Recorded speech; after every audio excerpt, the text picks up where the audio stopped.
Well, hello, and welcome to another edition of Android Faithful, your weekly source for news, hardware, apps, generative AI, LLMs, everything under the sun in the world of Android. I am Ron Richards, and with me as always... I'm Jason Howell, and... Wind Dow. And... Mishaal Rahman. Hey, gang, we're back. It's been a busy week. It's been a wild week. It's been busy. A roller coaster of a week. Kind of exhausted, and it's only Tuesday. I know. This is the it's one of those kind of busy weeks. Android Faithful number 31, our 31st episode, big milestone. A month worth of shows. Everyone likes a number that is non-divisible by any other number. Exactly. Any other it's prime. It's prime time. Exactly. Yeah. Time. It's always major when it's a 31. Yeah, it's true. Exactly. But before we get into the news and all the exciting stuff, because we have a packed show tonight for you with a ton of news, ton of stuff going on, some fun hardware stuff. I've got on hand here the OnePlus 12 and OnePlus 12R. We're gonna take a look at those. I have not opened the boxes yet, so we're gonna do that live together. But real quickly, just want to out of the gate, want to remind everybody and thank you for supporting us over at patreon.com/AndroidFaithful. That's where if you like the show, if you like what you're hearing, if you like what you're seeing, if you like anything we do, that's where you can go to show your support. And folks who sign up get access to our exclusive Discord. You get access to an ad-free audio feed of the podcast, no ads at all, the way that everybody likes it. And if you sign up at one of the higher tiers, you actually get a t-shirt with our logo on it, which is pretty cool. So thank you to everybody. And later in the show, we're going to thank some patrons specifically, as well as share a news article that the patrons picked for us to talk about. So very excited for that. All right. So with that, should we get into the news? Should we just get right to it? Is there any other business to speak of before we start? No business. No it's business? just party. Nope. Just party. Okay. It's just party today. All right. Well, I'll tell you what, because there ain't no party like a Gemini party. That's for sure. Or a farewell party for Bard. Or duet, or what is seeming like farewell assistant. Which seems the way that it's going. There it is. There's Taps. Although they haven't officially called it for assistant yet, haven't they? They haven't said assistant is dead, right? We need like a Taps remix, like an EDM remix of Taps. Kind of Jason? signal. Yeah, like Jason? kind of more. Yeah. There we go. Well, so in between shows, of course, Google doesn't do it when we could talk about it on the day of Tuesday. But after last week's show, Google rolled out Gemini. The new app for Android was released, along with news that Gemini Ultra 1.0 was out for everyone to try. And let me tell you, from the moment they released the Gemini app, it has truly been a roller coaster, right? As we discovered what this meant. The app replaces the default assistant operation once installed. That's very important to note. Assistant was left intact for non-smartphones, though. The new Google App Beta has a string that says Gemini mobile app is working on expanding availability to make it accessible on your headphones, which is interesting. And we can guarantee that it's coming to other places too eventually. For me, the biggest roller coaster I had with it was that I immediately installed the Gemini app, and then I looked on my phone and I had two Gemini icons because they changed the assistant icon to the Gemini icon and changed the word to Gemini. And it was just very, very confusing. And then what we also found out was when you invoked the wake word, when you said, okay, G, it pulls up Gemini, not assistant, which then had me panic that none of my home automation stuff would work. And I immediately uninstalled the Gemini app. So that was my roller coaster. Wow. That was my journey. Right? You're like, I'm out of here. That's what every dev wants to hear on their release. Yeah. That's kind of like the worst case scenario. It was so confusing. It was so confusing. And it just and the thing also was that when they rolled this out last week, it rolled out in the United States, but not internationally, and that didn't happen until yesterday, right? Where it's available in more regions. Like, I don't know about you. Was this rollout as smooth as it could have been? What do you guys think? No. So one thing I was kind of curious about is why did Google announce this on Thursday, only to have it be made available in a bunch of other countries and regions on Monday? Like, it's now available in a lot more areas than it was on Thursday when they first announced it. And my initial thought was maybe they're announcing it on Thursday because they want to do a big splash, a huge media campaign around the Super Bowl, right? That would make sense. But Sure, then, yeah. I mean, I didn't watch the Super Bowl, but I asked like people like, was there a Gemini ad? And apparently there wasn't. So Yeah, that's I feel like that was a big missed opportunity right there. It's very perplexing. This is very perplexing. The whole thing is perplexing.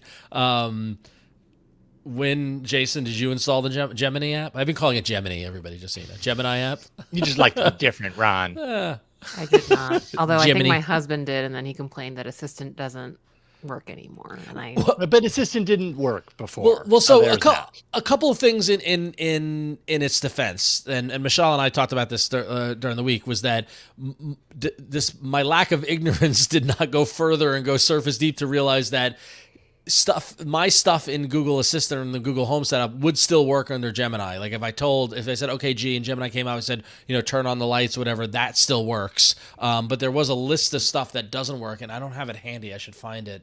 Or Mishaal, you may have it. But yeah, things like adding reminders, That's or the like one. adding events to calendars. Those are the two of the biggest ones. Like Google said they're working on those, but there's other stuff that aren't available.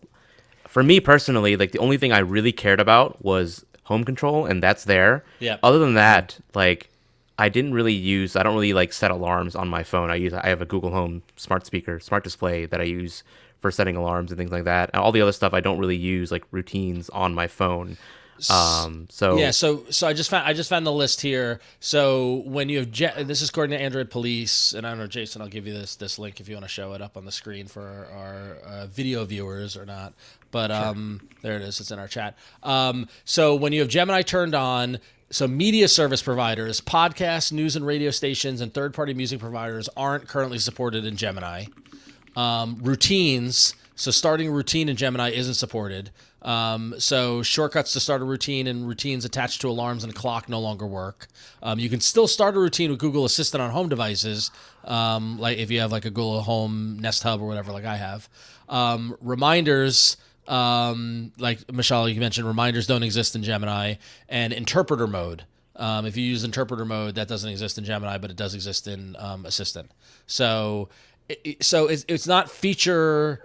It's not feature. There's no feature parity on Gemini and Assistant. Like Gemini isn't truly an Assistant replacement in my mind, and also the rollout just explain what's happening.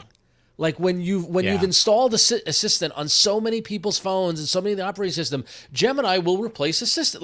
Like I just feel as if they could have they could have migrated us a little smoother here in this rollout and this go-to-market plan. It's not like Assistant was this fly-by-night, random thing that Google, was playing around with and then decided to pivot away from. It's been a very pivotal and major part of Google's strategy for the last handful of years when it comes to mobile. So I would absolutely agree.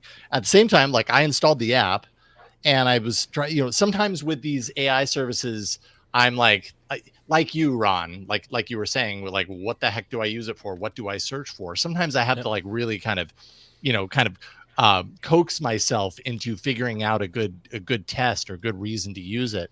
But I have a trip coming up next week. I'm going to Park City with the family. We're going snowboarding and skiing and stuff for the entire week. And I thought, oh, wait a minute.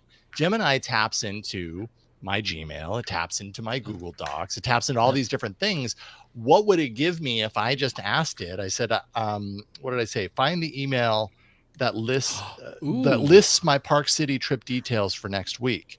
And it said, I found several emails about your Park City trip next week, February 18th through 24th. Here are some of the details. And then it gives the address of where we're staying. It gives the check-in time, the checkout time, gives the, there are 6 adults and 6 children in your group. And then it said the cost of the house is this and has already been split amongst the 4 families. The Howells have owed this much, and then it goes through everybody. And these are all from disparate places. Like some of this is from a doc that I was like keeping to kind of catalog some information. Some of this is from email.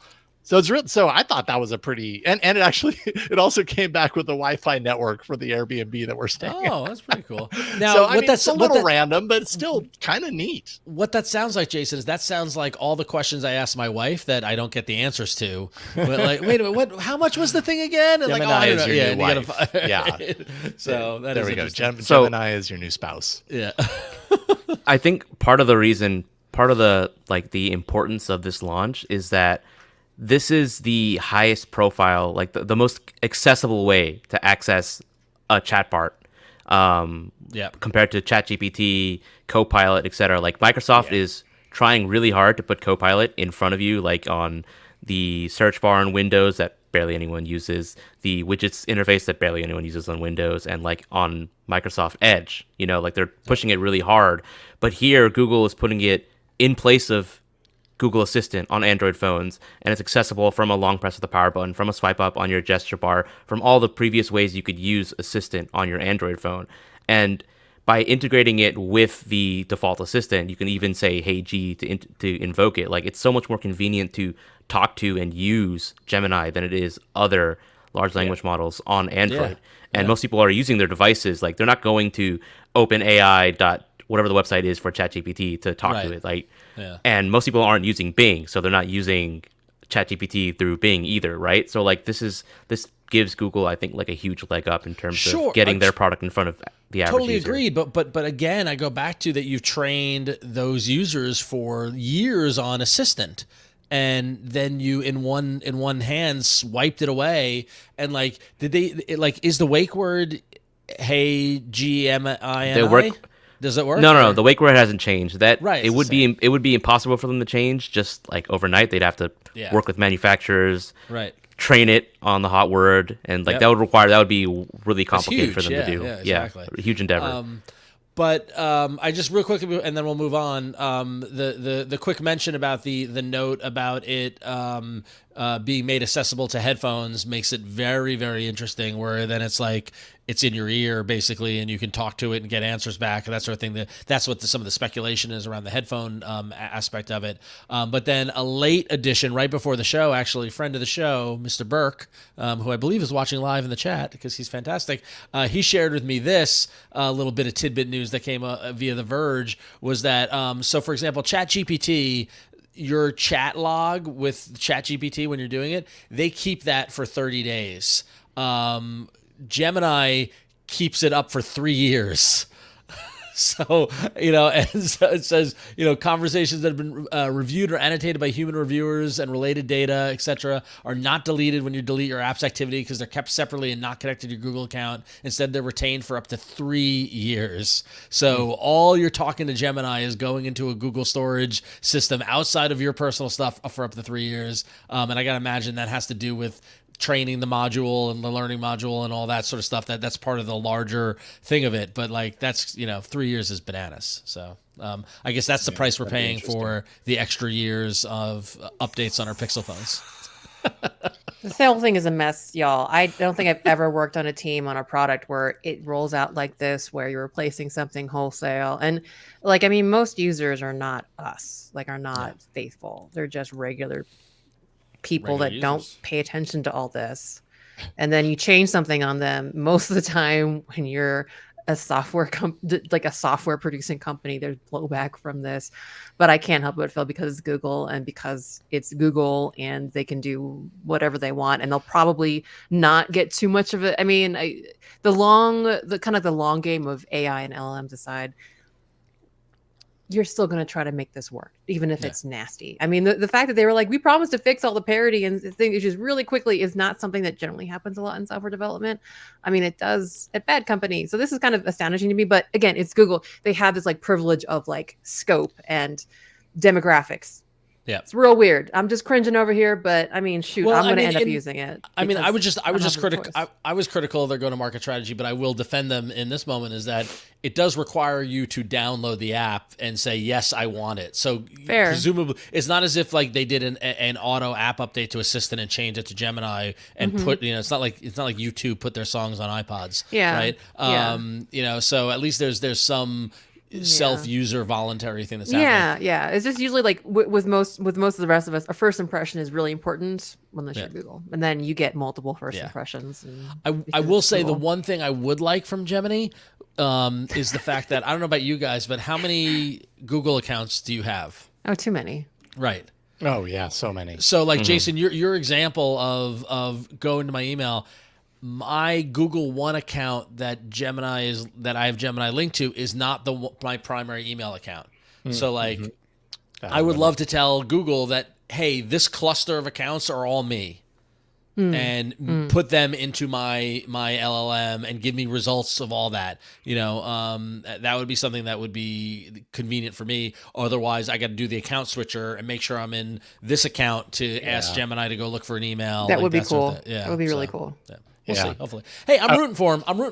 I just want to say real quick correction, because Cousin of Ja put into the Twitch chat that the Google Docs integration was actually coming soon. And I think you're actually right on that. So it's probably my misunderstanding of those results, because I thought that it was going to Gmail and Docs and that information was only in Docs, but apparently it's in Gmail too. So I'm guessing those results all came from Gmail, but definitely from multiple emails, not a single email. So that's pretty cool. Yeah.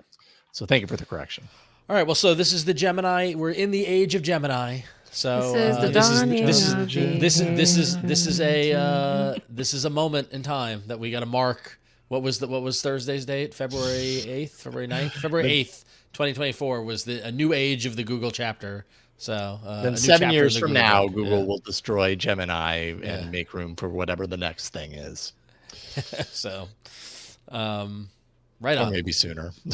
Actually, who are we kidding? Sooner. All right. But to move from one roller coaster to another, Mishaal, what roller coaster are you about to get on? So Android 15, like I said last week, is coming soon. Very, very soon. In fact, it could be this week, according to a finding from 9 to 5 Google. Sorry, Jason, I'm shuffling it around just because it just flows better. So according to a comment left by a Googler on the Android open source project, Android 15 could be landing as soon as this Thursday, which is in line with the release dates that they've been following for the previous Android developer previews. So that means Android 15 developer preview 1 on Thursday, and then developer preview 2, developer preview 3 maybe, and then the betas in Google I/O and beyond. So this developer preview, we don't know exactly what Google will be announcing and releasing as part of it, but we do know it's going to be intended only for developers, so manually installation will be supported only. You won't be able to sign up for a beta program and then have it roll out to your device. And likely it'll only be available for Pixel devices. If you're using a non-Pixel Android device, you'll have to wait for the beta program to be getting access to it.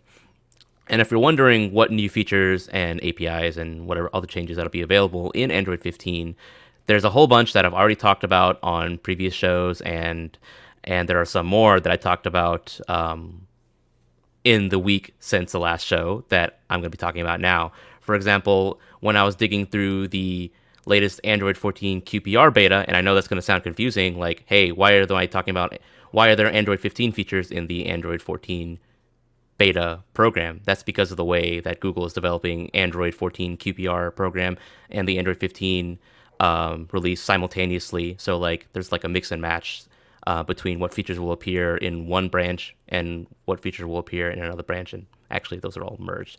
It's a bit complicated, but basically I am assuming and very likely am correct that these features that I found will be intended to launch in Android 15. And the first one is a new easy preset mode that should make your phone much simpler in terms of readability and navigation. And it's very likely this is intended for helping your grandma or anyone who has visual impairments use their phone much easier. Because like right now, Android has a ton of options and features and settings like all loaded around, but most people just need like a couple of home screen icons. They need really big text. They need bold text. They need very prominent icons. And it looks like this new easy preset mode will just flip all those settings on and make it much easier for someone who's just not as technologically savvy as those of you listening to this podcast might be. And many OEMs like Samsung, Xiaomi, etc., they have their own similar feature like this, but this looks like it's going to be Google's native version of this feature that'll be integrated with the Pixel launcher, and it'll be coming to Pixel phones. But I'm assuming like other OEMs that don't have a feature like this already could be building on top of it. Another feature that could be coming in Android 15 or maybe one of the quarterly platform releases of Android 14 that I just talked about is a feature for the Pixel Fold that will allow you to continue apps once you close the device by folding it. So right now you have a Pixel Fold. when you're watching a full screen video or in a full screen game, if you fold the device, most apps won't transition from the inner screen to the outer screen. But with this new setting that Google is working on, there'll be a option in the settings page that will allow you to enable a swipe up to continue feature, so that when you have an app open on the inner screen, then you close and fold your device, you can swipe up on the lock screen to continue using it on the cover screen. And those of you who have tried the OnePlus Open may be familiar with a similar setting that's available on that device, and it looks like Google is basically borrowing or implementing that feature into their version of Android for the Pixel Fold. The next one that I discovered is a feature that's very likely intended to be Pixel exclusive. It's a adaptive touch mode, and this setting seems to allow you to automatically adjust the touch sensitivity based on the environment or activities or the whether or not a screen protector is enabled. And it's not exactly clear, it's not defined in the code what environment or activities refers to, but it could be things like rain.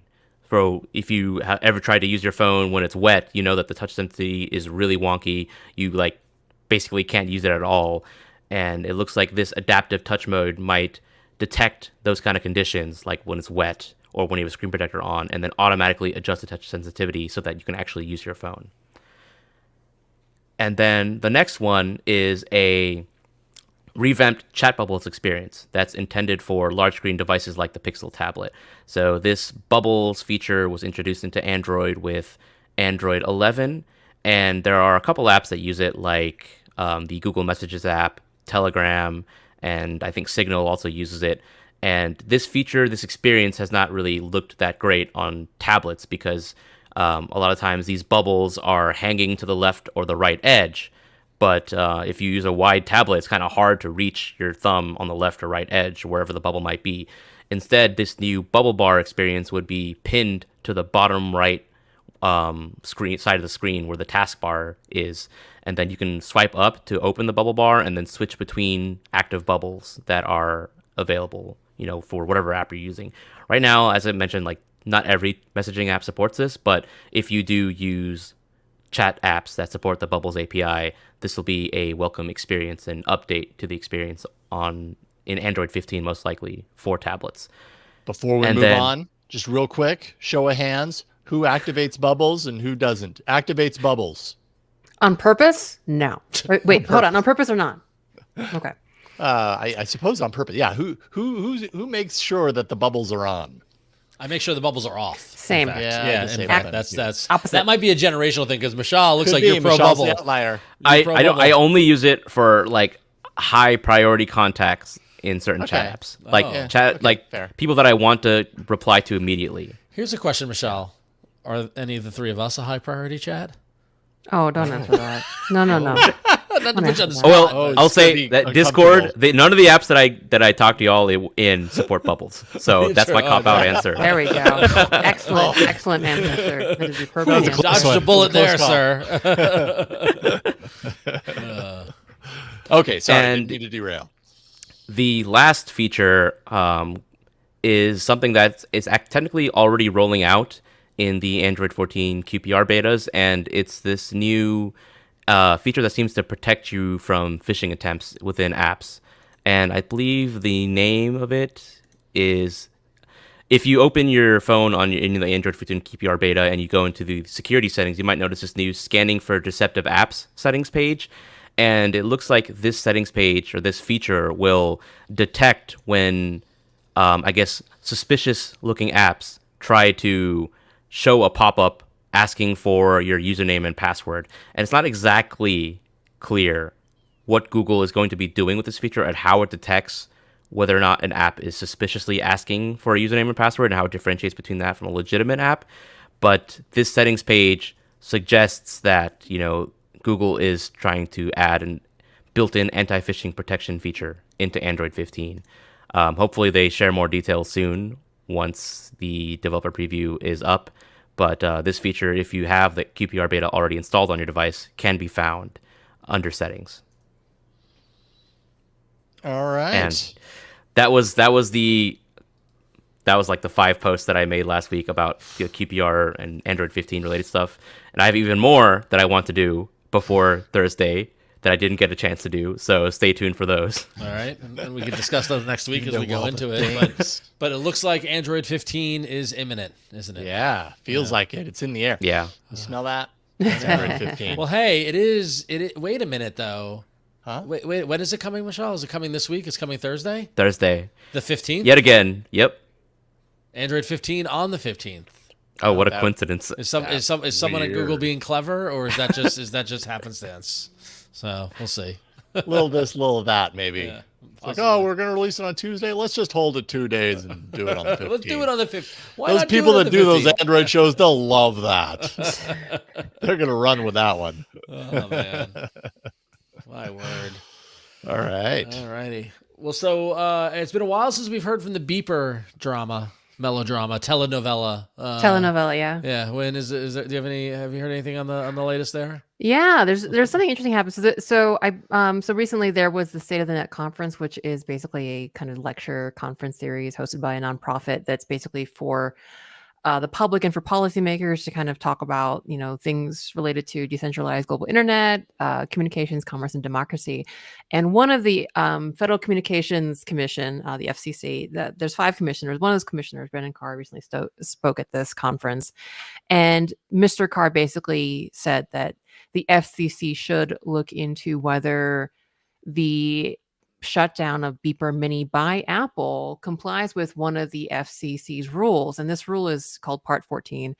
And it has a lot to do with accommodating users with disabilities. It actually comes from this landmark disability law called the CVAA, the Communications and Video Accessibility Act.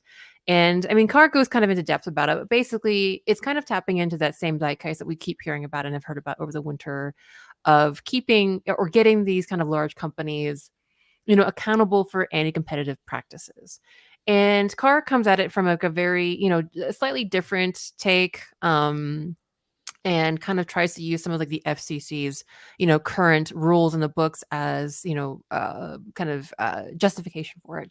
And so this law that he talks about actually states in it that, quote, covered providers shall not install network features, functions, or capabilities that impede accessibility or usability. And so Mr. Carr really talked about the accessibility and usability kind of aspects of us and citing basically things like to a tiny extent, whether the blue and green is accessible or not, but really the idea that because, Apple degrades the experience or, degrades certain things like, photo and video and certain parts of the communication experience between iOS and Android users, he wanted to just basically have the FCC look into whether this kind of runs afoul of these rules. And there's a lot. I mean, I didn't actually go ahead and read Rule 14 of the SEC in detail, but it was really interesting because he specifically said that he wanted to, have the FCC uphold these rules in the effort to encourage accessibility and usability, and basically just relate Apple's business practices to these things. And he kind of gave us little bit of a caveat that, a lot of these rules with the FCC kind of came about back when ISPs were the big baddies and kind of talking about VoIP services. But, he's kind of trying to basically encourage the FCC to kind of look forward and to look into these rules and look into Apple's behaviors in the context of this, which I thought was really interesting, mostly because I had a usability, I really can't argue with most people, myself about, Apple has the right to do whatever they want with their own services, sure. But actually it's kind of funny because as I was reading this article, I had my very first for the first time ever had an iPhone user send me a video. And so I know this is old hat. I know to Ron, this is super old hat. I can't believe it's 2024 and this hasn't happened to you yet. Yeah. It hasn't happened to me. It happened to me the other day. I was taking a Legree class, which is to put it bluntly, Legree on steroids. And my instructor took a video for me because it was really awesome. And she sent it to me. And it was the most potato video I've ever seen in my life. I was all Instagram-y, excited to show it. And it was really jarring to me. It's oh, I mean, I think from a philosophical standpoint, I've really been angry for people, but this is the first time I've been angry for myself.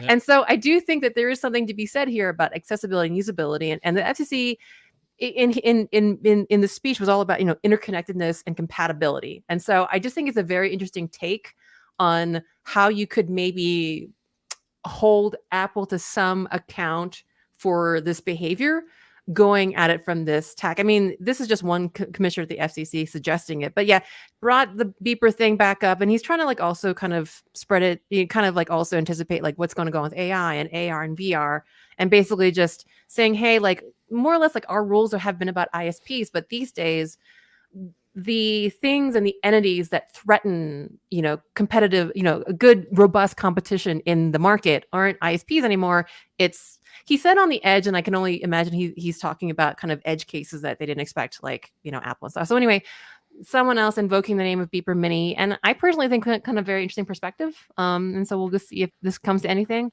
It might come to nothing, but hey, it's Beeper. Get to talk about Beeper Mini again for just a second and think about, I don't know. Yeah. But yeah, it was really funny. Potato videos. I don't know how you've dealt with this for years, Ron. It was awful. I don't know how you haven't received any of these videos up until now. That blows me away. All of my friends and family are like engineers or their parents that have asked us to buy them phones. So everybody's been Android.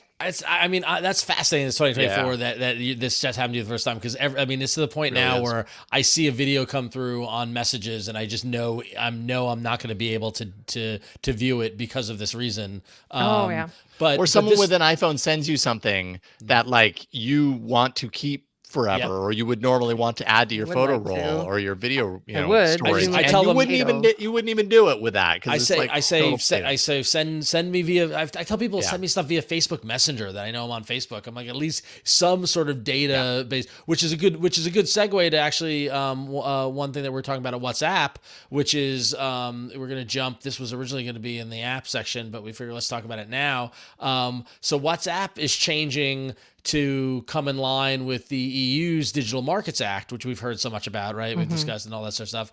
And basically it has to do with the interoperability with other messaging apps, right? And how WhatsApp interacts with other messaging apps. This is exactly what we're talking about. Yeah. Meta wants to enable third-party chat apps to chat with WhatsApp users. So basically imagine sending a WhatsApp user a message via Google Messages or iMessage, right? Which honestly is how everything should work. Yeah. But the question is, how do you do this while maintaining any integrity of security and privacy of the conversations? And it's important to note that WhatsApp uses Signal protocol, so other messaging platforms would have to use that to encrypt their messages. Like the concept, and it's great to hear that WhatsApp wants to do this. Like WhatsApp wants to be interoperable, but the questions that this is all going to bring up are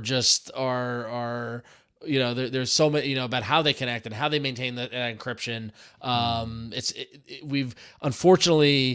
We're dealing with the tech debt and a very big, shoelace knot of trying to untangle the past 20 years of messaging. And I don't see it becoming clean anytime soon. So. And probably everybody believing that their system is the right system, their approach is the right approach. And if there needs to be any sort of give, it's not going to be from me, but maybe at some point it will have to be, but I don't know. Yep.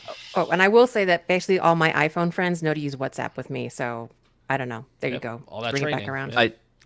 I actually saw that like WhatsApp is actually gaining popularity in the US, and that's definitely a good sign if you like interoperable messengers that are decent. And that might be the real reason why Apple is adding RCS support to the Apple Messages app, because they're afraid of WhatsApp. Yeah. Because they're certainly not being forced to do it anymore. They're not afraid of the EU so much, so to speak.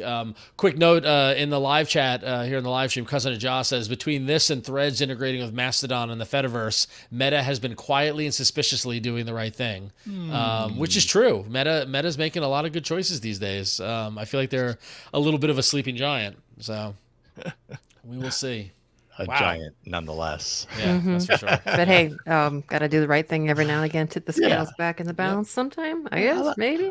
I like right things. I like right things too. I like doing right things, and you know what? You all have been doing the right thing for us, and we appreciate it. Patreon.com/AndroidFaithful. Yes, we say it a lot during our show.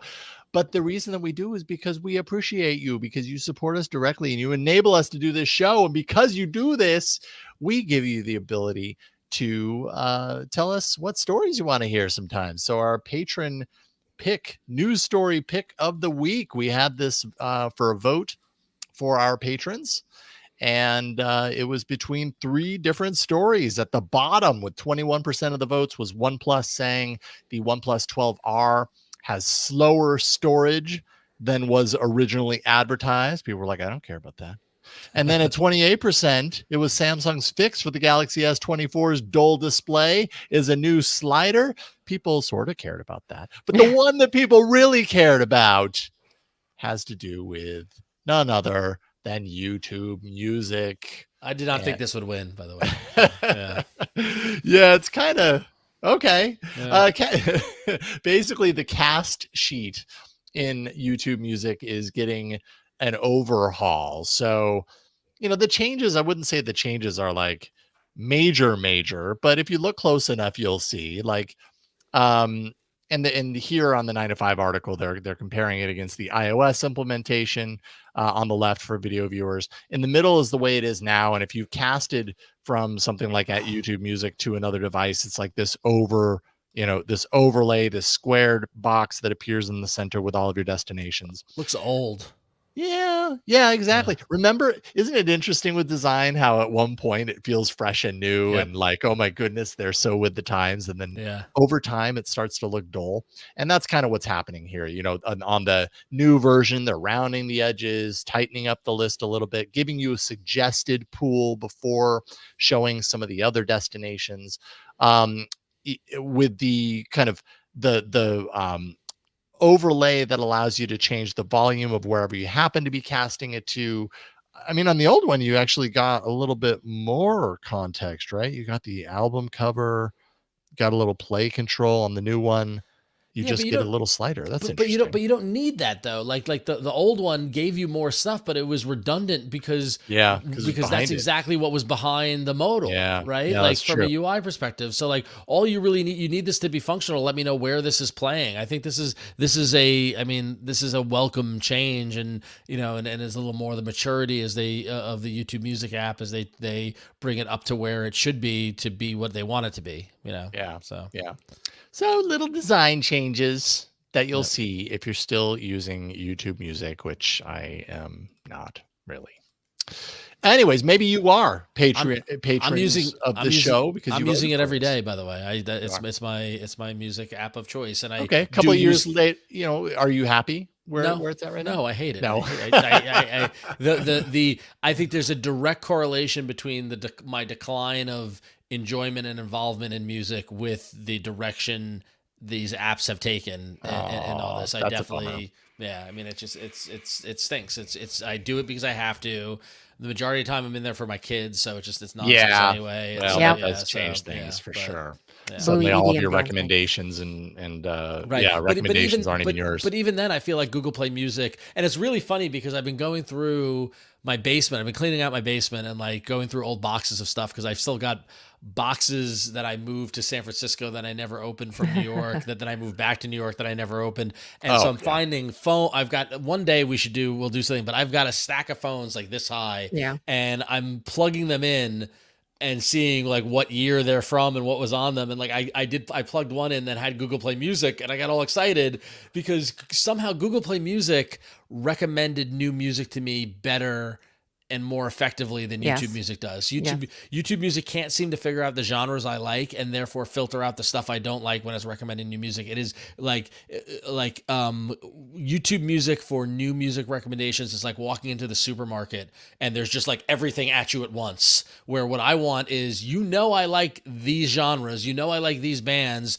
Don't show me these bands that I don't like, right? Like I don't understand how hard that can be. So sorry. Yeah, and it's Google, right? Because you expect, if anything, this is Google's jam, is that kind of connection of data. I mean, I use Tidal now just because Tidal and supporting artists and stuff, but I expect them to be not as good at recommendations, and they're like pretty meh, and they're not very good at like expanding out. Like they basically recommend me the same damn 2,000 songs given like the same starting point. It's just whatever. But it's like I would expect, at least if anything, YouTube Music, if they can't get the UI right, could at least get that functionality, which is what Google should be good at. Good. That's disappointing. So I'm just going to stay over your Tidal.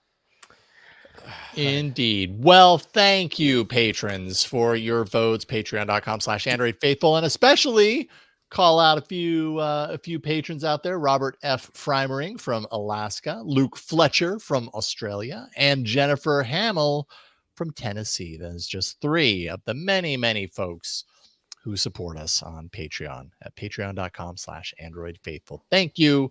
We literally could not do this without you.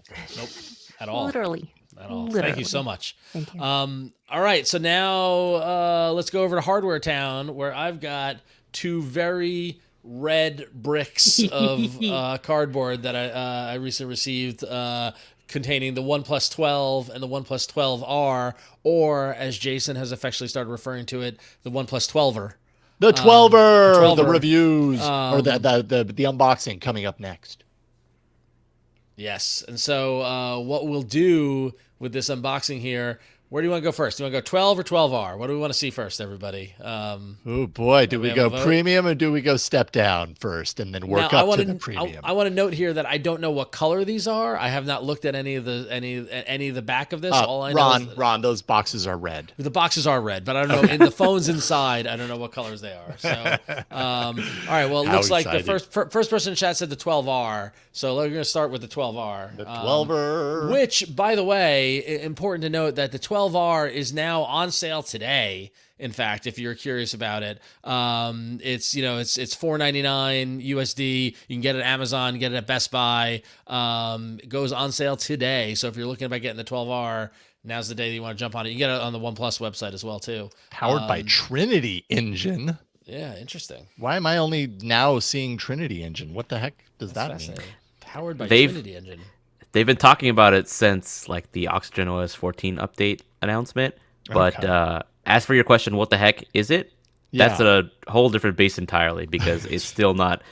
There's a lot of jargon, marketing jargon involved there. All right. But TLDR, it's something that makes your phone feel fast. Okay. Hey, we like generally to have our phone feel fast. That's pretty good. Yeah. All right. So the OnePlus 12R, we're going to start with that. Comes in a very nice red box for our audio listeners, with the big 12R on the front. Opening the box here, and we see the first thing you see is OnePlus's slogan, "Never Settle," as that's in the little packet here, which contains, I think, a cable and the manuals and stuff. Yeah, no, just the manuals. The welcome all the print kit, stuff that you never look at. All the fun stuff you never look at, because what you want to look at is underneath it, you want to look at the phone itself. So I'm going to pop the phone out here and take it out of its little paper protective sleeve. So you are a slider, not a peeler. Ooh. Oh, yes. Ooh, so it looks like I got the color iron gray for the 12R. Here it is, with a wonderful Hasselblad camera back in. I will say, it feels nice. Yeah, it doesn't. You would think the 12R being at $499 and more in the mid range. Like when the Pixel A line first came out and it felt plasticky, felt a little cheaper. This does not feel scrimped in the build quality whatsoever. No, the texture even looks great on camera. You can kind of tell it's not plasticky just looking at it. No, it's not at all. It's this nice. It's this nice. You can hear me scratching it, but it's nice. Nice feel for the body. And yeah, it looks pretty good. This is the first time I've opened it, so I haven't powered it up yet. But I'm gonna power it up. I'm gonna put it through its paces alongside its sister or brother, the 12, which I'll now unbox here. Don't know what color I got here. Same box, red box with a 12. The only difference is the lack of the R. Opening it up, you get, instead of a red Never Settle, you get a black Never Settle. Little documentation kit. And then we see the phone there. It says OnePlus. We're going to take it out here. We're going to slide it out, Jason. I'm a slider. Not a peeler. Sometimes peeling's fun. And there we go. And there it is. There you go. Oh, wow. I got the black. I got the, what do they call it? They call it silky black. Silky black. Silky black. Silky black. And I got to say, holding the 12 next to the 12R, they don't feel different. Yeah. Like 12R feels a little lighter, right? It just feels a little lighter because it's a little smaller. It's got a little, but like they feel pretty good. So nice. What about the texture on the back of the versus the the non-er? Honestly, they feel the same. Are they about the same? The texture feels the same. The Yeah. phone feel on these does feel the same.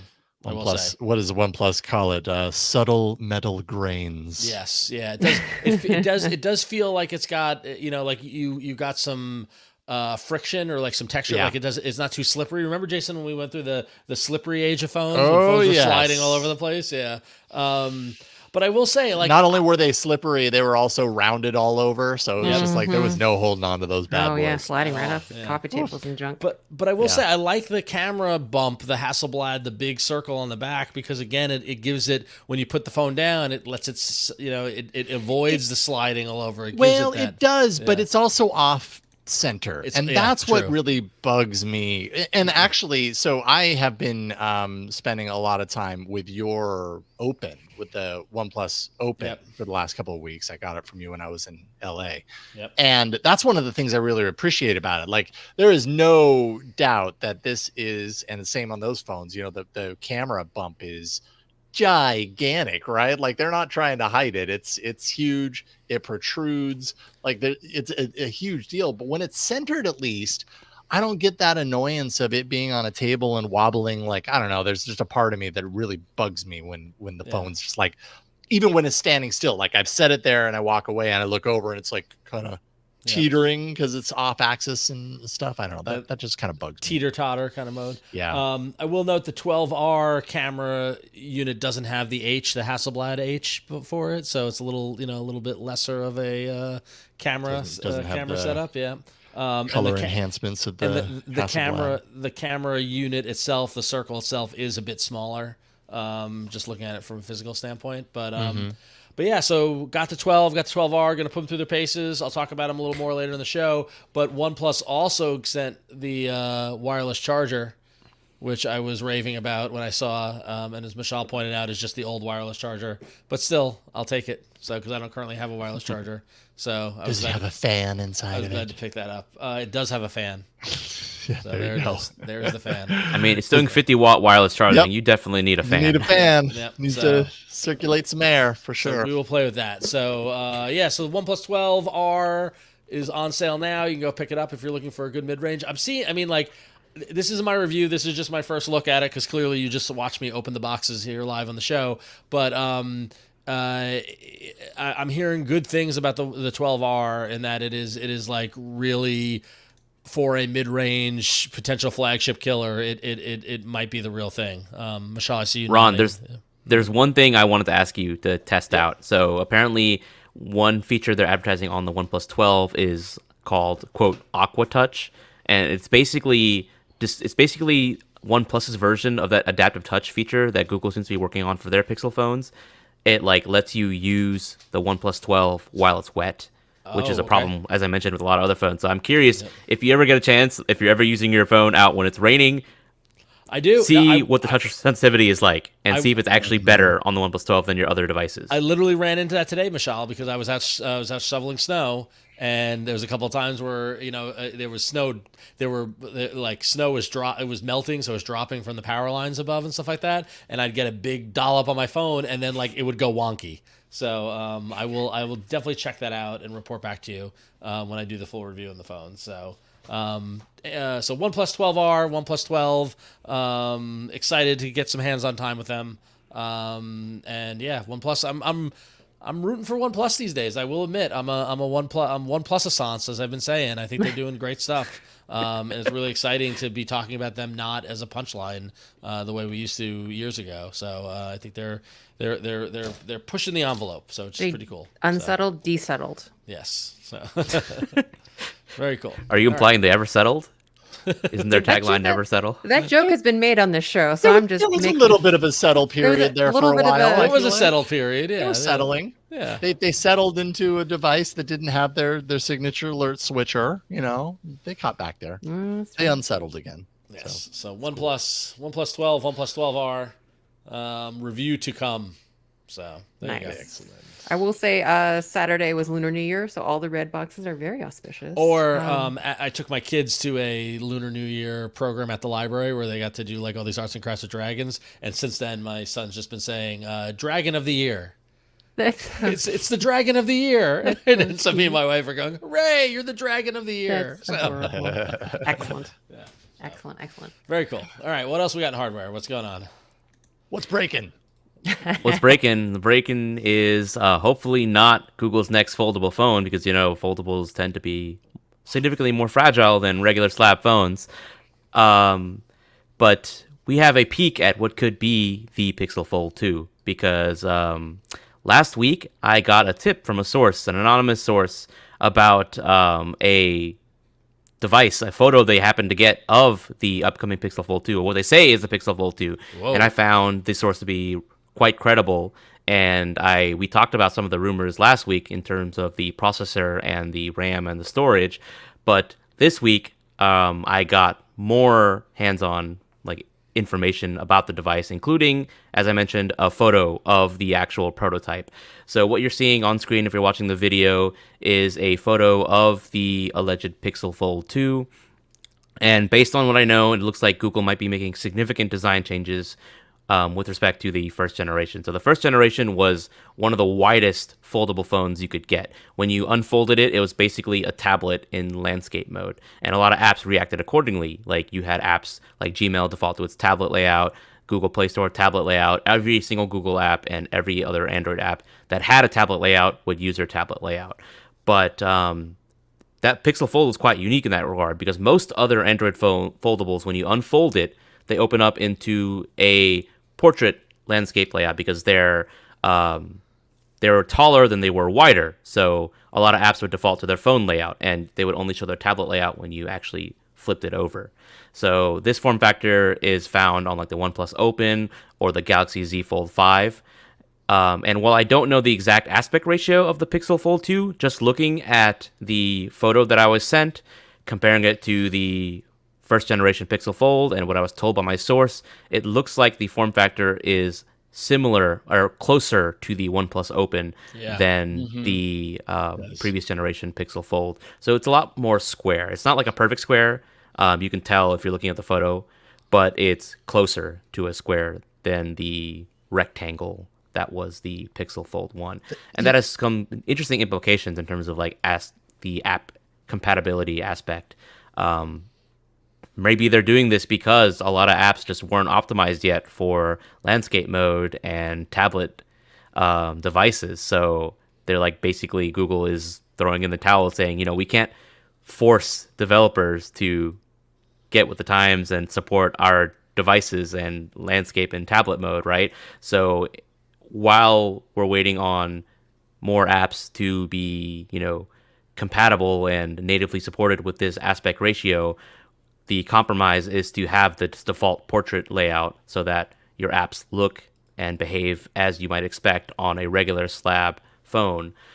And then maybe in a future generation, we might return to that really wide aspect ratio. Or this could be incorrect, because this photo that I was sent and the details that I were sent were of a device that's in the engineering validation test stage of the production process. And there's still a couple of steps left. There's still the DVT, the PVT, device validation test, and the product validation test, and then mass production. But generally, once you're in this stage, the overall design is kind of finalized. There might be a couple things that might be changing, but I don't think this design will significantly change in terms of the overall aspect ratio from where we are now, from where it'll launch. And as for when it'll launch, based on the rumor that I heard last week in terms of the device upgrading to the Tensor G4 instead of the Tensor G3, it sounds like we might get a later launch this year. Instead of Google I/O, we might get a announcement in fall alongside the Pixel 9 series, just based on the fact that the Tensor G4 that it's getting, that hasn't been announced yet and would likely be saved for an announcement in the fall. One thing I'm noticing when I look at this, and because I have the OnePlus Open, I doubt you can see it on the screen, is that with the Pixel Fold, they were squared off. The display was squared off, and all the design elements were really squared.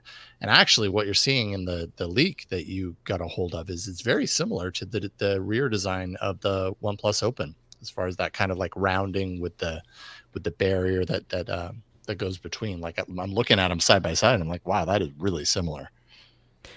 Yeah, you kinda notice doing the same the corners are really rounded, and I do like that aspect, because I think when I was using the OnePlus Open, I didn't really like how sharp the corners were. They're not anywhere near as sharp as the S24 Ultra that I'm currently using, Right. but they are sharper than what it looks like on the Pixel Fold 2.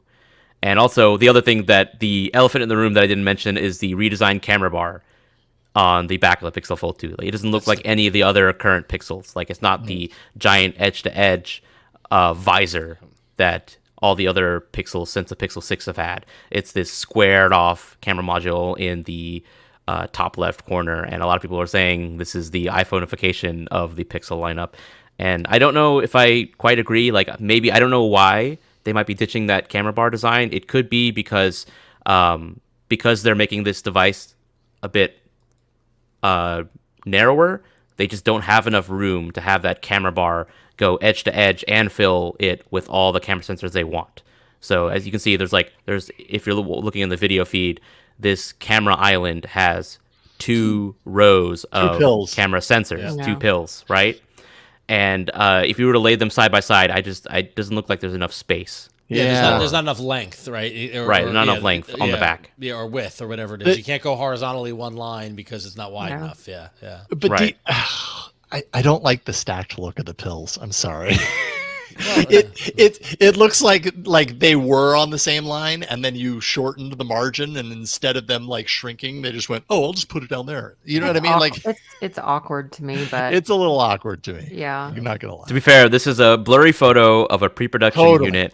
Yeah, I am hesitant to judge it based on this. Oh, I'll judge it, and hopefully they're judging it too, and they go, "Yeah, I don't like that either." But we'll see. But so many times these things happen this early in the stage, and then we get it in hand, and we're like, "Oh, actually, it looks good."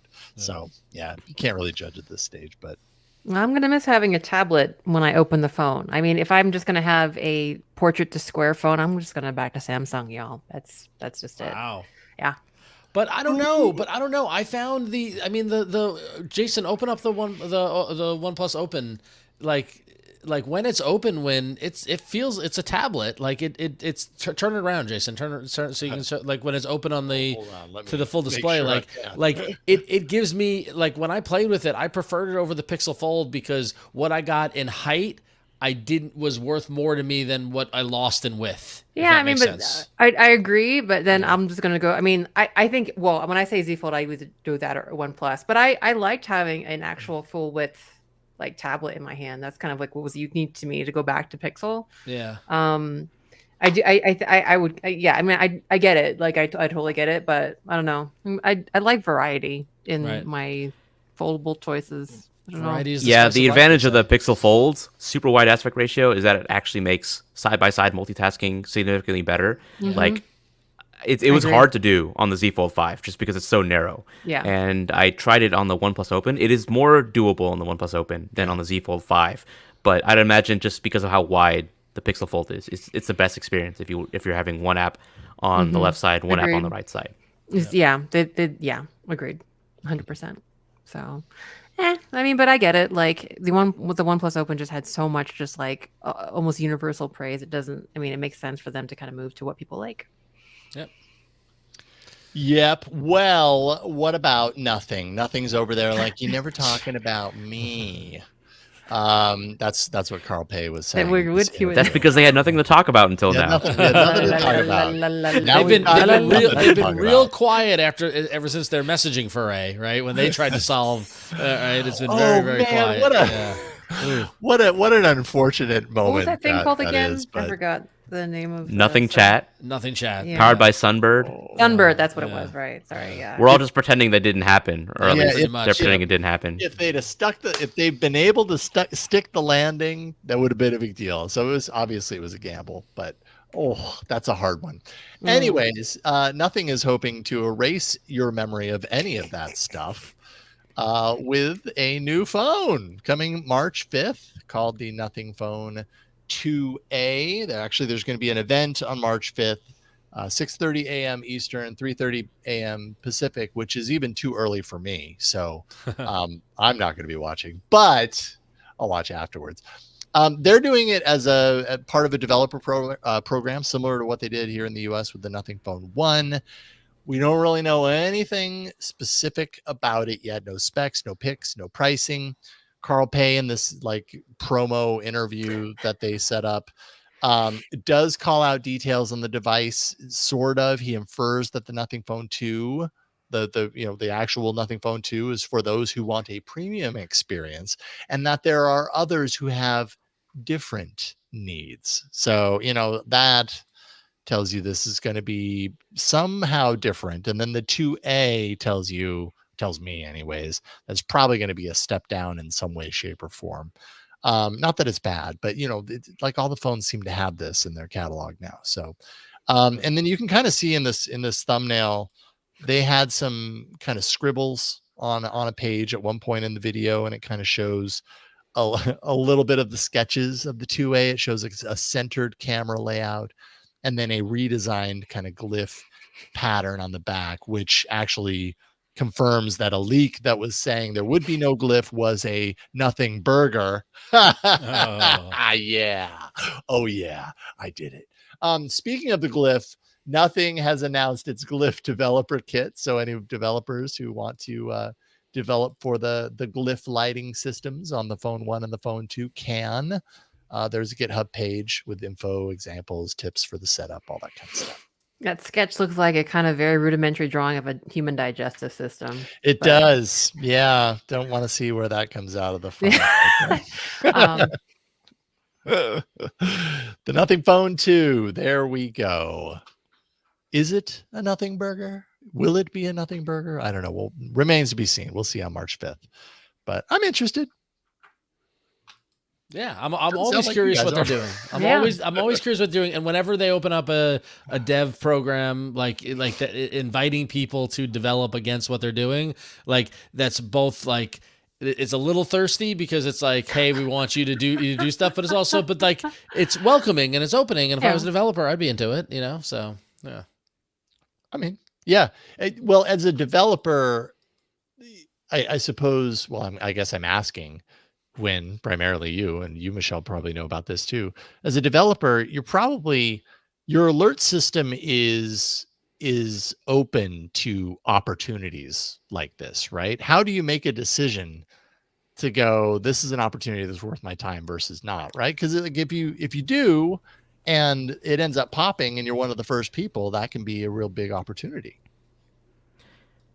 And I don't know, I'm not saying that this is, but there's just not enough Nothing Phones out there to justify for any developer team. I'd imagine. I can't speak for anyone else, but I imagine that's going to be the case. And the only people who will do this are like independent developers and enthusiasts. Right. Yeah, I would say an enthusiast. For me, I don't ever see this flying at any company that I work with where it's a numbers game. Yeah.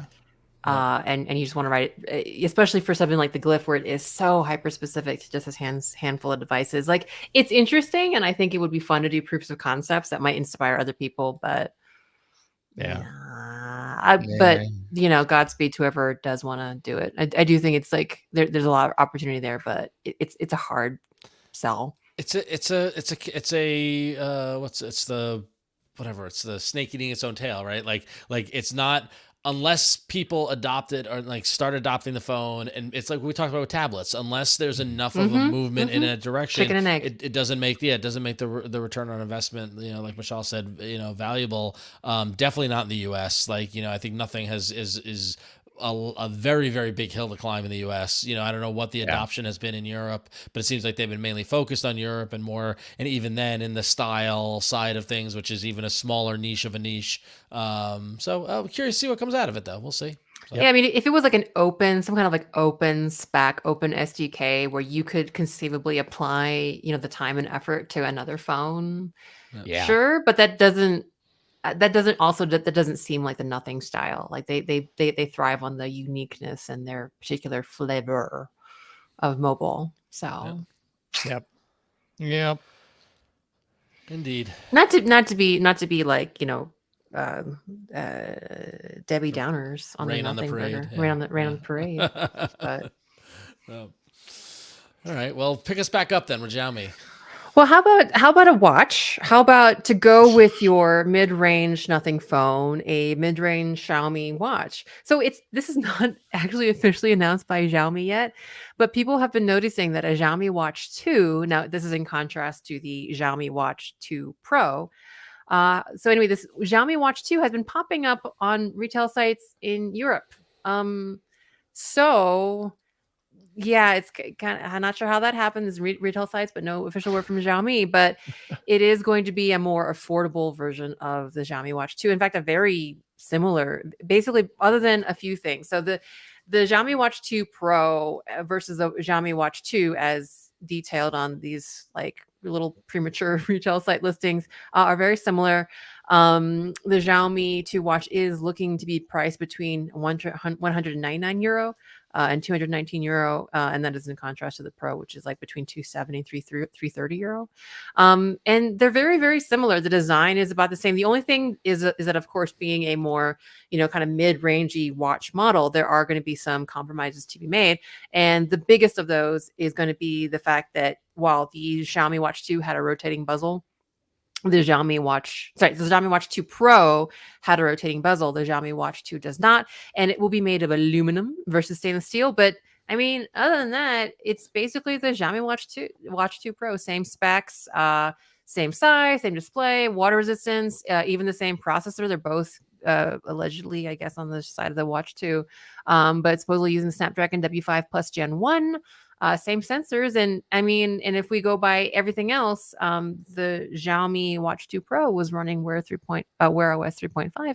So probably could have decent guess that it's probably gonna be all the mid-range version will also be running the Wear OS 3.5. So yeah, like if you are in the mood for a Xiaomi watch but want to get one just a little bit more affordable range of price, keep an eye out for the Xiaomi Watch 2, which maybe Xiaomi will actually officially talk about at some point, other than like letting it kind of just, slide under the radar at retail stores. You can still go to this listing at Keskinskelo in Finland, I think, and buy it. Yeah, not available. You can't actually buy. Yeah, it's listed. Can't actually. Well, I can't actually read it, so I don't know if I can actually buy it. Here, I'll do Google Translate. There we go. Room. Oh dear. Jeez. Translate. Temporarily out. Okay. At least it says that. I can read that. Very interesting. Okay. Well. But yeah, very attractive. And about, let me see, what's the math on that? At least 100 and at least 70 euro cheaper than the Watch 2 Pro. Okay. So there you go. Right. Keep an eye out. It's got to be there. It's like a listing in for it. There's information about it already. Just need Xiaomi to acknowledge it, and then we can move forward. And then to stock it. And to stock it so you can actually buy it. That is important. Being able to actually buy it. Fair enough. All right. That was hardware. Now we've got apps. We did have 2 app stories, but we already told you about. We jumped the gun on one. Yeah. That's okay. It got in there. It was just a little bit earlier. It totally fit into the story we were talking about earlier. So that makes sense. But what else do we have? Apparently, I am on the things getting minor redesigns beat, because not only did YouTube Music get that design change, but Google Maps is getting some redesigns, some redesigned elements. And I don't know. I mean, they're not insignificant. They're just not major. But, again, I think what it comes down to is kind of like a rounding of the edges. Also kind of revealing a little bit more. This is like the current layout that we're seeing on the video view when you're looking at kind of your directions view, your search results view. The map gets covered entirely by your results. Things are a little bit blockier and everything. The redesign kind of rounds things out. The search bar itself isn't taking up the whole third of the screen. Now it's like a little pill search bar overlaid, so you actually see the map behind it. Same with your results. Same with the kind of like the cards view down here if you're actually looking at a map. And that's just one aspect. There's also your actual directions are getting a little bit of a change along the same lines, right? Instead of being kind of like this overall, taking over the entire screen with information, which actually makes it feel incredibly dense with information, sometimes gives your eyes, a challenge as far as like what to actually look at. Now they're starting to kind of let a little bit of that map creep through in different ways. And, I do think that actually helps your eye to know kind of what are the places that I should be looking at. What is the information that I need right now? And it just kind of cleans up the view.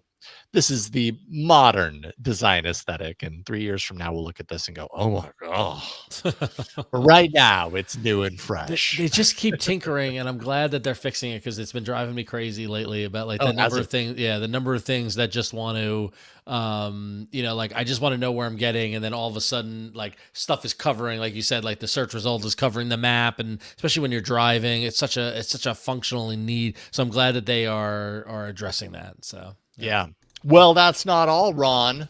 No, it's not. Because also in maps, you will get this tiny little call out. Goodness gracious. Oh, that's cool. I like that. It is cool. Make it bigger for goodness sake. Well, no, because if it's too big, it's covering results, right? Like I guess, but I got to see it in context on the phone. I got to see it in context to see if it's big enough. But I like that. That's not. It's subtle. I like it. Nowcast. It's very subtle. Yeah. But yeah, you get your temperature of I'm assuming of the area that you're looking at, and then the AQI, the air quality index of that area as well. So that's kind of an overlay. It's too small. That's the world we live in now. It does feel a little too small. I mean, if it was a graphic, if it was like the layer graphic, then fine. But there's actual information in there, and I think from an accessibility standpoint, like don't go much smaller than these other buttons that have wording on it. Like that's tiny, the 224 AQI. But I get it; they don't want to cover up the map. Yep. So there you go. Is there anything else? I think that's about it. Oh, this is just like, you get expanded information if you tap it. So you actually get the weather in the area everybody loves weather.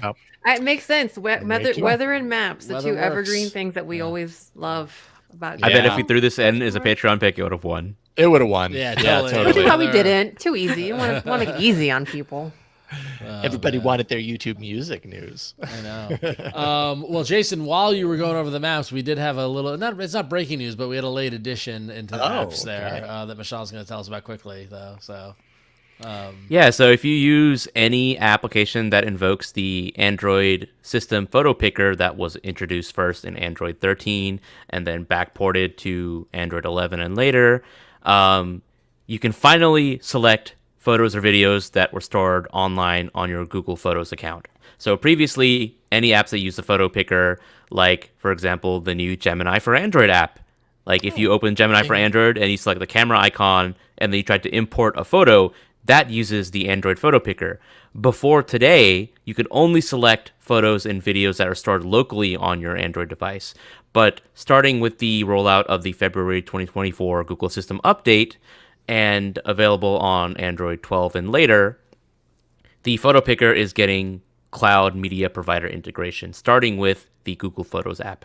So apps that integrate this API that allows them to be set as a cloud media provider can be shown in the photo picker so that you can select them in whatever apps are invoking the photo picker, whether or not that be like Google Keep, the Messages app, Google Chat, and any other app that uses it. Previously, like it was very limited. Like if you stored your memes, your camera rolls, everything was stored locally, you could select it through the photo picker. But if you had anything else that was available only through online cloud media storage like Google Photos, you couldn't select that. But for now, finally, you can. And this is an open API, so other third-party apps like OneDrive, for example, could integrate with the Android photo picker, although Google is kind of using an allow-less system. So like you can't just be any developer and have your app be integrated with this photo picker. You have to actually work with an OEM and have the OEM nominate your app. I guess the reason they're doing it is because for security, so that you don't have like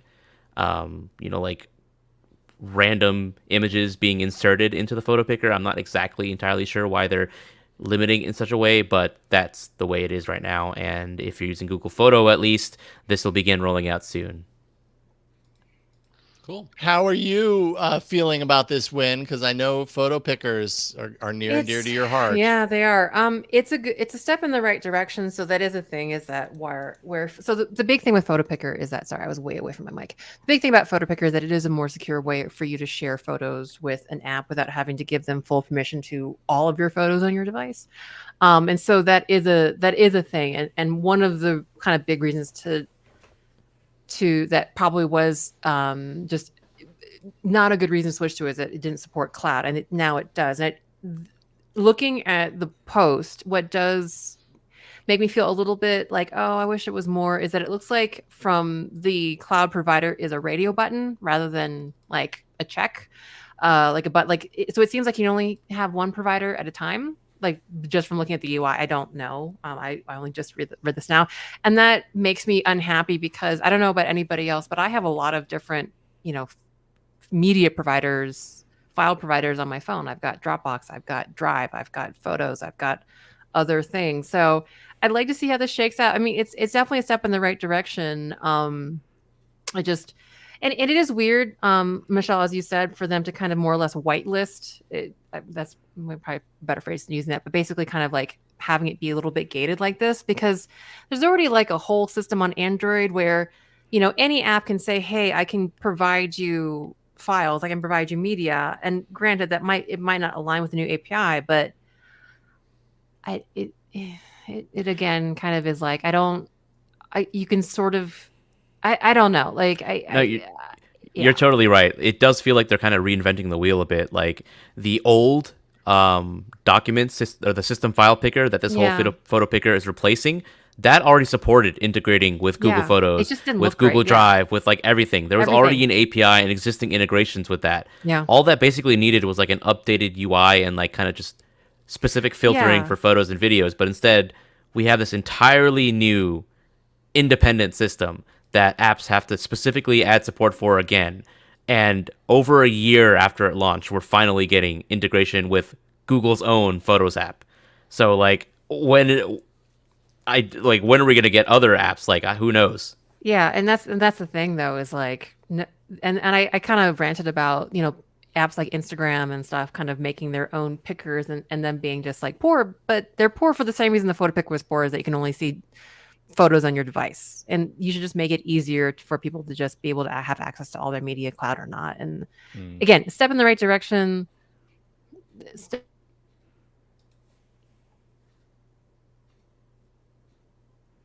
Looks like we lost Win. Oh. I thought that was my internet for a second. I couldn't tell. My internet's been wonky all day, so I was like, oh no, it happened. But apparently not. Yep.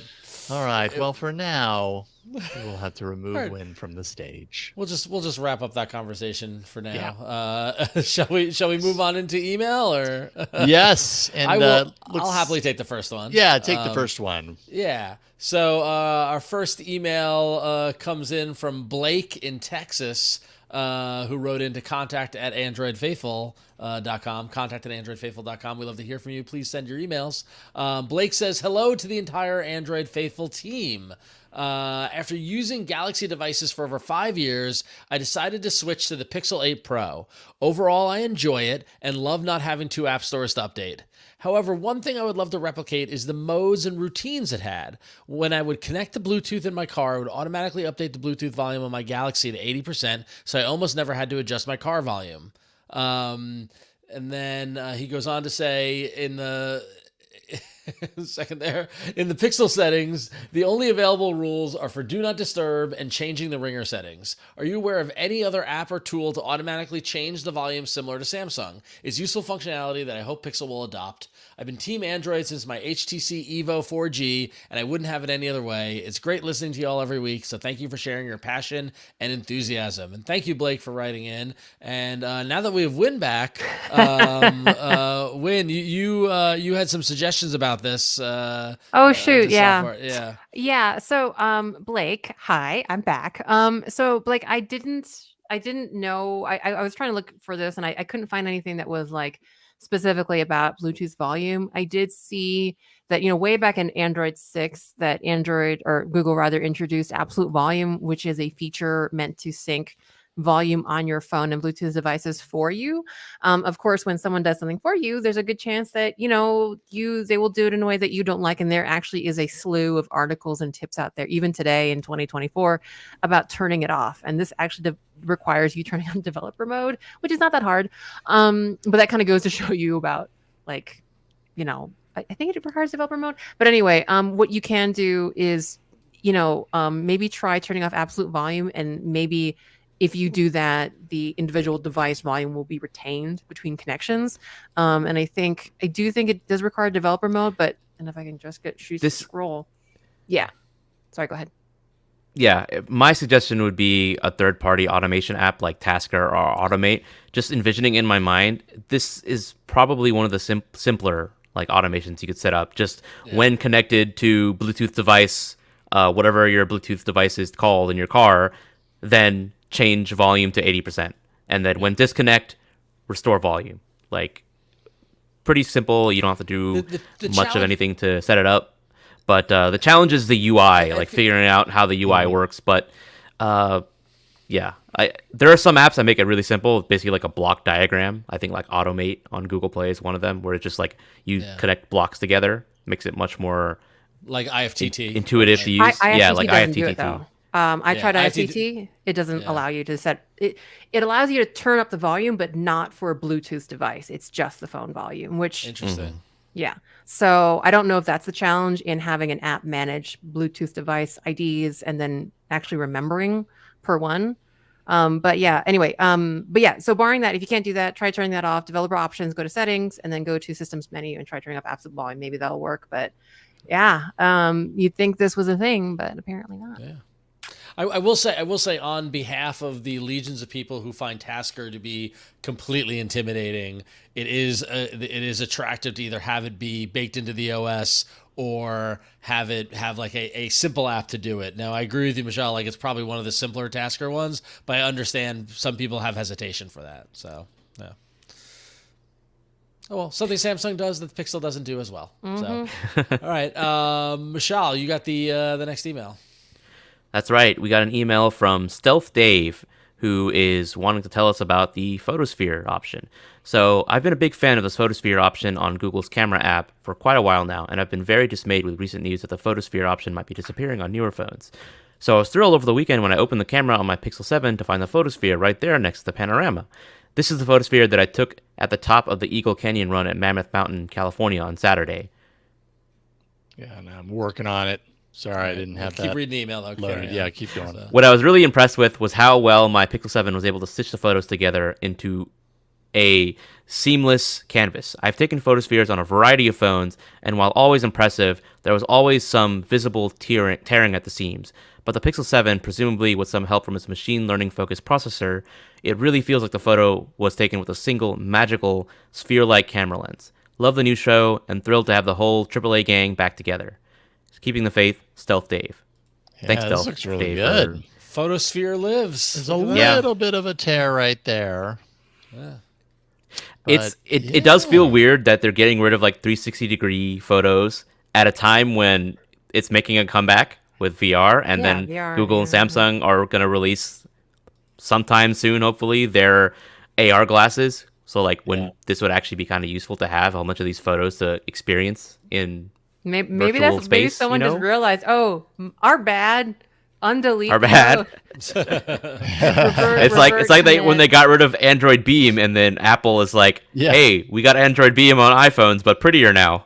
Yeah. Nice. I forgot about photospheres. It's been a long time since I took a photosphere, that's for sure. Well, it's nice to see that it's not dead yet. So, not dead yet. Thank you, Stealth Dave, for that email. And finally, Dave, different Dave, I think, or it's Stealth Dave, but not stealthy. Not as stealthy. Dave in Virginia Beach says, let me see here, get the email up for you. Hi, Android Faithful team. Congrats to Jason for a great theme song. Thank you, Dave. Just one question. I know the music has the word Android before it drops the full beat. but the synth voice says something beforehand, something like activate. What's the word? This cracked me up. Really? See, I hear it every time, but I made the song. It says Android Faithful. Android Faithful. I thought it was very clear that it was faithful as well too, but maybe because I hear it all the time. I I'm too hear it close all the to time, it, I think. and Well, no, but it says something like it's before it drops the full beat, but the synth voice says something beforehand. I know the music has the word Android, something like activate. Is it faithful, or is there anything? Are there any other words in that song, Jason? It's just Android Faithful, so it's faithful. It's just, there you go. There's your answer. And there's the Android, which is the thing that Dave, I think, is that talking might be about the activate that might be the activate he's thinking of. Is the guttural Android? it says before the drop. Yeah, no, he Right. says, I love how we're deciphering this. I know the music has the word Android before it drops the full beat, which is true. Android. But the synth voice, the only synth voice in there says something beforehand, something like activate, but it's we're going to play this song in like a minute from now, And so you'll we hear could it, so. keep our ears open for that. Let's see here. Is it even possible to play this and skip forward? I think I probably can. Here, No, I don't think you can. No, you can't? No, you can't. But we You can hear the can't whole skip thing. forward? Yeah, I know. It's frustrating. Oh, okay. Never mind. Yeah. Never mind. You'll just stay tuned to the end. That's a good excuse to wrap it up. All right, so email us at contact@androidfaithful.com. We do love to hear from you. Keep the good emails coming in. We want to pull the curtain, tell you about everything that there is. That's going to wrap it up for Android Faithful number 31. Thank you so much for listening. You guys are all the best. Before we go, Jason, tell everyone about the world of Jason Howell. Yeah, well, I think if I'm going to point everyone, I feel like I have so many different things that I'm pointing people to and that it might be confusing. Right now, I'm really working on getting some regular kind of reviews content up on my YouTube channel. So go to yellowgoldstudios.com. That's a redirect. That'll take you to youtube.com/@yellowgoldstudios. And right now, if you go there, you're just going to find episodes. I say just as if it's lesser than, but it's actually pretty awesome. You're going to find all the episodes of AI Inside, including new one recording tomorrow. All of the episodes in video. And then I'm going to be throwing some videos up there here. Hopefully by the end of this week, I'm going to have a review of the OnePlus Open. I know it's a little late, but I'm going to do my review treatment on that. And that's kind of like my test case for what my reviews are going to be going forward. And then I've got a bunch of other devices that I'm going to be reviewing in the future. So go to yellowgoldstudios.com. That's all I have to say about that. Very good. All right. And there we go. There she is. There we go. There she is. Yep. No idea, guys. Sorry, it's my turn. It's infectious. I was It cursed really last is. week, and it seems to have spread. We thought it was going to be Jason, but it turns out it's Win with the internet connection. All right, well, Win, quickly, Ron, you're while next. you're here, where can people find you? Android dev, ran about things like the photo picker. Not exactly, but other things like that. Find me at randomlytyping.com, talks, things like that. And find me at Queedcomb Monkey, really just on Instagram, but, maybe other places. All right, that's it before I drop again. All right. We made it. And Mishaal, where can people find you to get the latest on Android 15? Oh, yeah. Now is a great time to follow me if you want to find out what's coming in Android 15, because as we said earlier this show, Android 15 is likely dropping on Thursday. So if you want to find out what's new, follow me on Twitter, X, Mastodon, Threads, whatever, at Mishaal Rahman. And if you want to support my work and chat with me and others on my Discord group, you can go to patreon.com/Mishaal Rahman, and we'll be chatting about Android 15 for weeks and months to come, because there's so much to dig into. Yep, months indeed. Very cool. Well, thank you, Mishaal. And for me, you can follow me on social media. I'm at RonXO. Across all the stuff you can find me. I'm easy to find. But I will say, do us a favor. Tell your friends about the show. Write a review. Spread the word. If you know people who listen to podcasts on Spotify, tell them to listen to the show. Because we're really good on every other platform but Spotify for some reason. Fascinated that's by interesting. that. Yeah, it really is. I thought Wonder we'd be what higher on that's all Spotify, about. but we're not. But anyway, a lot of people, we're very big on Pocket Cast. That's all I'll say. We're very, very big on Pocket podcast. So That makes sense. does make sense. But yeah, please, help spread the word. You guys are our biggest supporters, and we really appreciate that. So let people know. You can find everything at androidfaithful.com. And that's going to wrap it up this week. And like I mentioned, over at androidfaithful.com, you can find links to subscribe to the show on all the various platforms. You can find a link to go support us on Patreon at patreon.com/androidfaithful. You can email us, do all the stuff. It's all there at androidfaithful.com. We love you all for tuning in. We record the show every Tuesday evening at 8 p.m. Eastern, 5 p.m. Pacific, and then we release the podcast shortly thereafter. And you can watch the replay on YouTube. And until next week, this has been Android Faithful, and we'll see you next time. Have a happy Valentine's Day, everybody. We love you. Aww. See? Says Android Faithful. Yeah, I did.